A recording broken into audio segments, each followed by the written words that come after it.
Hi everyone. This is just a short lecture that's going to go over evaluative claims. So let's get going.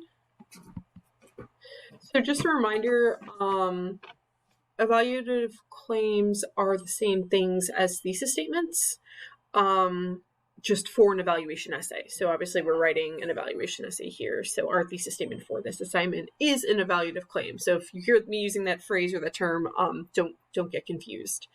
So remember in general, like thesis statements are important because they help us establish our essay's topic and purpose. Usually in the introductory paragraph. Obviously for this class, our essays are short enough that they should be in the introductory paragraph, usually the last sentence or second to last sentence. So we do want to try to imagine our thesis as serving our readers' needs, right? Thinking about who is my audience for this essay, and how is the topic that I'm establishing here kind of connecting with my audience. An evaluative claim, like it says here, it should indicate the judgment you're making, and about what, right, along with the criteria you're using. So that's important to keep in mind. Let's kind of go on with that. So just a little bit about criteria and their role in your evaluative claim. So like it says, and I just said, obviously, so the evaluative claim, it should have the criteria you've used to arrive at your judgment or position. So I have a cat jumping over me. We had mentioned this before in class that evaluation essays, they sort of highlight the process, right? They highlight sort of like not just the judgment you've arrived at, but how you've arrived at that judgment. So like if you're reviewing something, if you're writing a review essay, and you've got, certain criteria that you're using to review something, that's a focal point of the essay, is to say I'm reviewing a restaurant, so I'm going to take into consideration like food, quality of ingredients, customer service, right? And that's how that I arrived at this certain judgment. That's why we highlight our criteria here, because it helps show our reader sort of again, how we've arrived at the position that we've arrived at. And just in general, remember that, your criteria should be clear, they should be logical, they should be objective. In other words, not specific to you and your tastes. Sort of more categorical in nature. You also want to make sure, of course, that your criteria do line up with the subject of your evaluation. So, do the criteria that you've chosen, make sense for what you're evaluating? So that's a really important one, right? To make sure that, you don't want your reader to be like, what? Why, why would you take that into consideration when you're trying to evaluate this topic?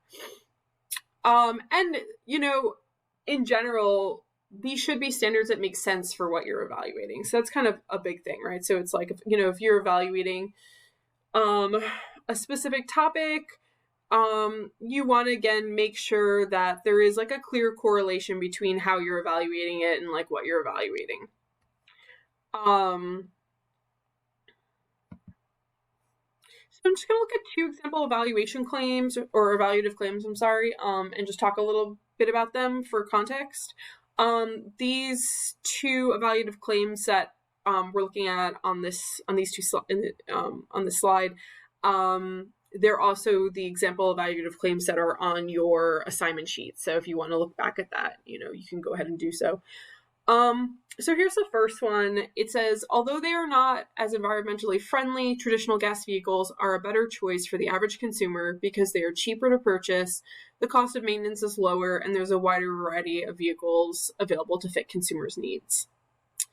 Probably obviously a thesis statement written before our current situation where there's no cars, but let's take a look. So the first thing is, I think from reading this statement, you can really clearly see what the judgment is, right? So the judgment being made here by this author is that traditional gas vehicles are a better choice for the average consumer.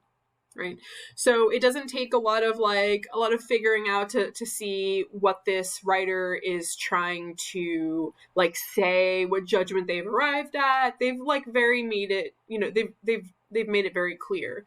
So if you're imagining this being the last sentence in their introductory paragraph, I would of course then expect the rest of their essay to be about how and why traditional gas vehicles are a better choice, right? So it sets up my expectations pretty clearly because of that. I can also see that they've got really clear reasons isolated here, right? So it says cheaper to purchase, right? Which is for the most part true. Cost of maintenance is lower, and wider variety of vehicles out there, which is honestly all probably pretty true. And you can think back to what kind of criteria that they probably originally selected, right? So the first probably would have been price, right? So what is the price of a hybrid, maybe let's say, or a plug-in versus a traditional gas vehicle. And if anybody here has purchased a car recently or looked into purchasing a car, you can see that's true, right? There's the gas version, and if there's a hybrid version, the hybrid version is usually a couple $1,000s more. Okay, so that's one, right? Cost of maintenance, probably the next, obviously, criteria that they're using. And they're saying, well, it's lower in a traditional gas vehicle. And then they're saying wider variety of vehicles. So maybe their last criteria was variety of vehicles. And again, they're saying that there's more to choose from if you're looking for a traditional gas vehicle. So I can see here very clearly how this essay is going to go about, right? I can even imagine how they're going to organize their essay in my head. And just as a note, right, that's sort of how you will be organizing your essay, is you're going to use your criteria as sort of your body supporting paragraphs. So this person's essay probably would be cheaper, right? And then cost, right, essentially, right? And then maybe 1 to 2 paragraphs. And the next paragraph would be maintenance, and maybe 1 to 2 paragraphs. And the next criteria is variety of vehicles available, and then 1 to 2 paragraphs. Let's take a look at the next thesis statement.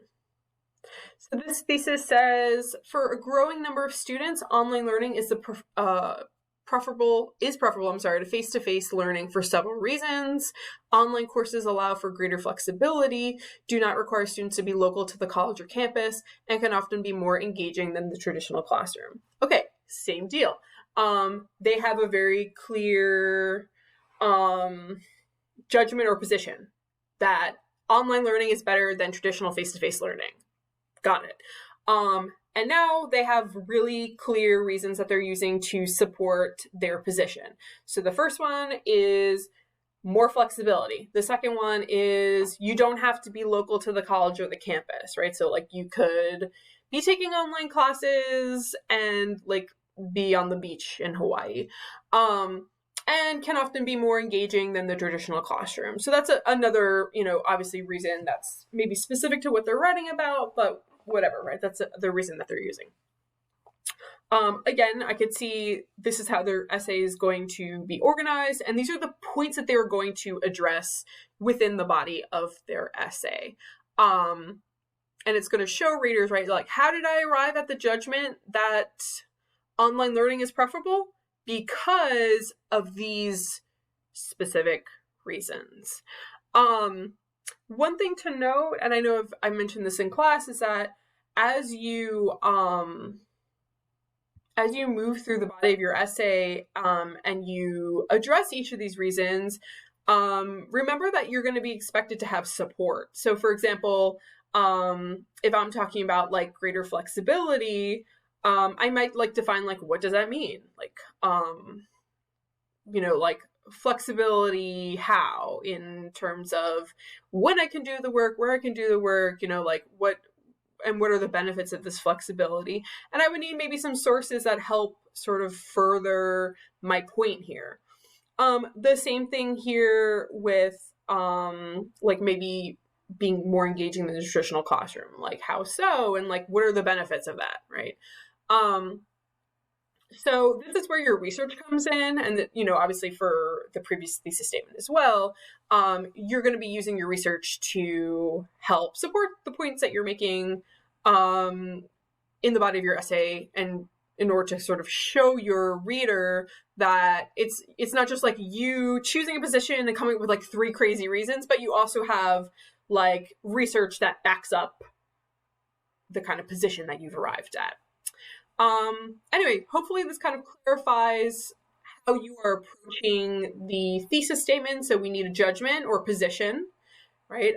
So for example, benefits or drawbacks, you need to choose one. And then 3 to 4 supporting criteria that you've used or are using in order to arrive at this position. And hopefully that helps. If you have any questions, of course, send me an email, send me a message on Canvas, or come to office hours and I'll be happy to answer any questions you might have.